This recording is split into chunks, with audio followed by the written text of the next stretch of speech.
আসসালামু আলাইকুম রহমতুল্লাহ। আমি আপনাদের মাঝে চলে আসলাম। আমেরিকার প্রেসিডেন্ট ডোনাল্ড ট্রাম্প তিনি ইতিমধ্যে মধ্যপ্রাচ্য সফরে এসেছেন। সর্বপ্রথম সফর তিনি করেছেন সৌদি আরবে। সৌদি আরব থেকে ডোনাল্ড ট্রাম্প কী পেলেন এবং মধ্যপ্রাচ্যের কোন কোন দেশ তিনি সফর করলেন এবং সেগুলো দেশ থেকে তিনি কি পেলেন সেগুলোই আপনাদের মাঝে তুলে ধরব।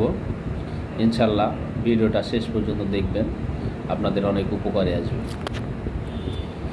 তো ডোনাল্ড ট্রাম্প সর্বপ্রথম তিনি সৌদি আরব সফরে গিয়ে সৌদি ক্রাউন প্রিন্স সালমানের সঙ্গে দেখা করেছেন এবং তার সাথে $600 বিলিয়ন চুক্তি হয়েছে। এ যাবৎকালে সৌদির সবথেকে বড় চুক্তি বলে এটা ধারণা করা হয়। এবং শুধু সৌদি আরবের সাথে এই চুক্তি না, সেখানে আপনারা ইতিমধ্যে খবরে দেখেছেন সিরিয়ার প্রেসিডেন্ট সেখানে গিয়েছিলেন।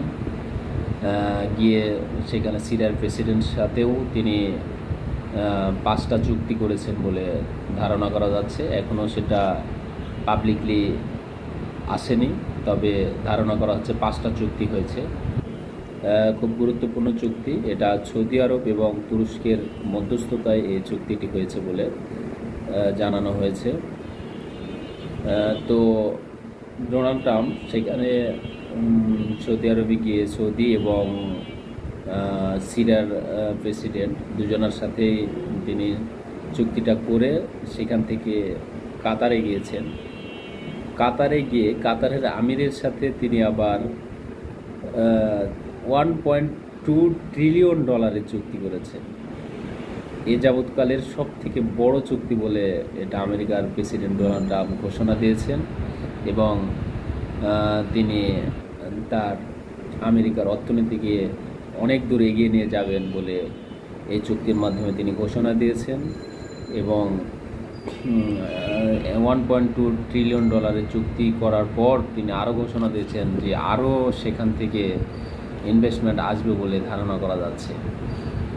তো আসলে এই দুই দেশ থেকেই 1800 বিলিয়ন চুক্তি হয়েছে বলে এখন পর্যন্ত জানা গেছে। তো সেখান থেকে তিনি যাবেন আমিরাতের সফরে। আমিরাতেও সেখানে দেখবেন 400-500 বিলিয়ন চুক্তি হয়ে গেছে। আসলে এখান থেকে মোটামুটি ধারণা করা যাচ্ছে 3 ট্রিলিয়নের অধিক এখান থেকে এই মধ্যপ্রাচ্য থেকে নিয়ে যাবেন চুক্তির মাধ্যমে, এটাই ধারণা করা যাচ্ছে। আসলে শুধু এই চুক্তি না, চুক্তির পাশাপাশি আরও রাজনৈতিক অনেক কিছু এখান থেকে প্রেক্ষাপট পরিবর্তন হবে এবং এই প্রেক্ষাপটের মাধ্যমে মধ্যপ্রাচ্যের দিক পরিবর্তন হবে এবং সামনে কিভাবে মধ্যপ্রাচ্য চলবে এবং ইসরায়েলের স্বার্থ রক্ষা করা যাবে এবং সৌদির স্বার্থ রক্ষা করা যাবে, কাতারের স্বার্থ রক্ষা করা যাবে এবং আমিরাতের স্বার্থ রক্ষা করা যাবে। কিভাবে কি করা যায়, এটাই এখন ডোনাল্ড ট্রাম্পের সামনের পরিকল্পনা বলে ধারণা করা যাচ্ছে। তো আপনারা ইতিমধ্যে জানবেন রাশিয়ার সাথে একটা ইউক্রেনের শান্তি চুক্তির একটা বার্তা দিয়েছিলেন, সেখানে এখন পর্যন্ত কার্যকর হয়নি। তবে ইউক্রেনের খনিজ সম্পদের যেসব চুক্তি সেগুলো তো ডোনাল্ড ট্রাম্প করে ফেলেছেন। এজন্য ডোনাল্ড ট্রাম্প রাশিয়ার প্রেসিডেন্টকে অনেক চাপ দিচ্ছেন, কিন্তু রাশিয়ার প্রেসিডেন্ট এখনও ডোনাল্ড ট্রাম্পের সে চাপের কাছে মাথা নত করেনি এবং সায় দিচ্ছে না বলে এখন পর্যন্ত জানা গেছে।